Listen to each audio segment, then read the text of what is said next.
ለረጅም ጊዜ መንገድ እንዲሰራላቸው ሲያቀርቡት የነበረው ጥያቄ መልስ በማግኘቱ ለግንባታው ድጋፍ እንደሚያደርጉ በደቡብ ጎንደር ዞን አስተያየታቸውን የሰጡ የፋርጣ ወረዳ ነዋሪዎች ተናገሩ።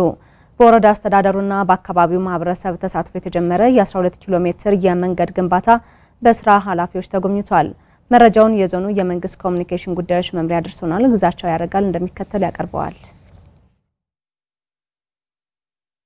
በደቡብ ጎንደር ዞን ፋርጣ ወረዳ አስተዳደርና በአካባቢው ማህበረሰብ ተሳትፎ ከደብረ ታቦር ማህደረ ማርያም እስቴን አልፎ በሚሄደው አስፋልት መንገድ ወርቄን ቀበሌ ተነስቶ እስከ ቋልሃ ጊዮርጊስ ቀበሌ የሚያገናኝ 12 ኪሎ ሜትር መንገድ ግንባታ በስራ ኃላፊዎች ተጎብኝቷል።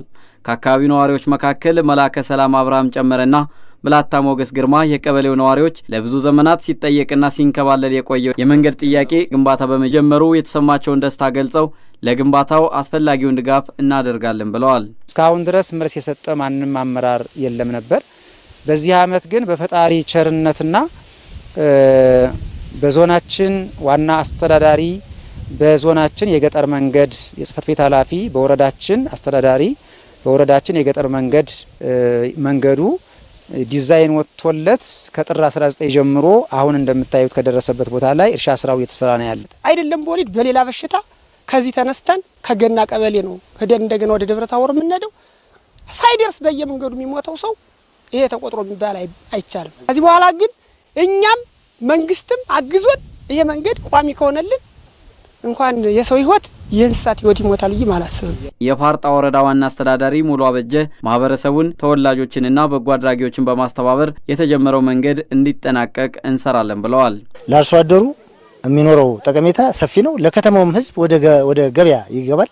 ለከተማውም የራሱን የቻለ አስተዋጽኦ ይኖራልና የሚኖረው ጠቀሜታ በቀላሉ የሚገለጽ አይደለም። ከዚያም በላይ እናቶቻችን በአምቡላንስ በምን መጠቀም የሚችሉበት ካሁን ጀምሮ መጠቀም የሚችሉበት አጋጣሚ እየተፈጠረ በመሆኑ እናቶቻችንም በቤት ጉዳት ይደርስባቸው የቆዩ ብዙ ቢሆንም ከዚህ በኋላ ነፃ የሚወጡበት ሁኔታ ይኖራል እና ጠቀሜታው ሰፊ ነው። የደቡብ ጎንደር ዞን ዋና አስተዳዳሪ ይርጋ ሲሳይ ተጋግዘንና ተደጋግፈን ከሰራን ታሪክ የምናስቀጥል ትውልዶች መሆን እንችላለን ብለዋል። ሀብትን ጉልበትንና ዕውቀትን በማሰባሰብ አካባቢን መቀየር እንደሚቻል ዛሬ አረጋግጠናል ያሉት አቶ ይርጋ የተጀመረው ድጋፍ ተጠናክሮ እንዲቀጥል ጥሪ አቅርበዋል። አባታችን ብላታ በአምላኩ አበጀ ብዙ ነገር ነግረውናል፣ አሳይተውናል።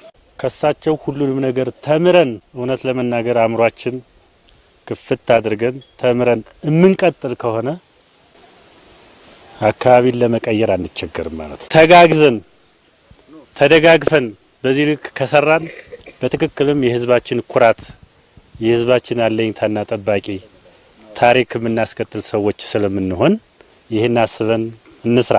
የአካባቢው ተወላጅና የአዲስ አበባ ነዋሪ ብላታ አምላኩ አበጀ የተቋቋመው ኮሚቴ ጠንካራ መሆኑን ገልጸው ወጣቱ በአካባቢው ሰርቶ እንዲለወጥና እንዲያለማ ጥሪ አቅርበዋል። ከዚህ ያላችሁ እህቶችና ወንድሞቼ ወይም ልጆቼ ወደ ልማት ቀበቷችሁን አጥብቃችሁ ይህን ጋራ እኛችንን 10 ሜትር መንገድ እንደመጣናት ሰብራችሁ የሀገር ባረንጓዴ በክረምትም በበጋም መልማት ይገባዋል መሆንም አለበት። የአማራ ብሔራዊ ክልላዊ መንግስት መንገድ ቢሮ ምክትል ኃላፊ ታደሰ ይርዳው በወረዳዎችና በዞን መንገድ መምሪያ ዲዛይን ያለቀለትን መንገድ ክልሉ ተቀብሎ እንደሚያሰራውና እንደሚደግፍ ተናግረዋል።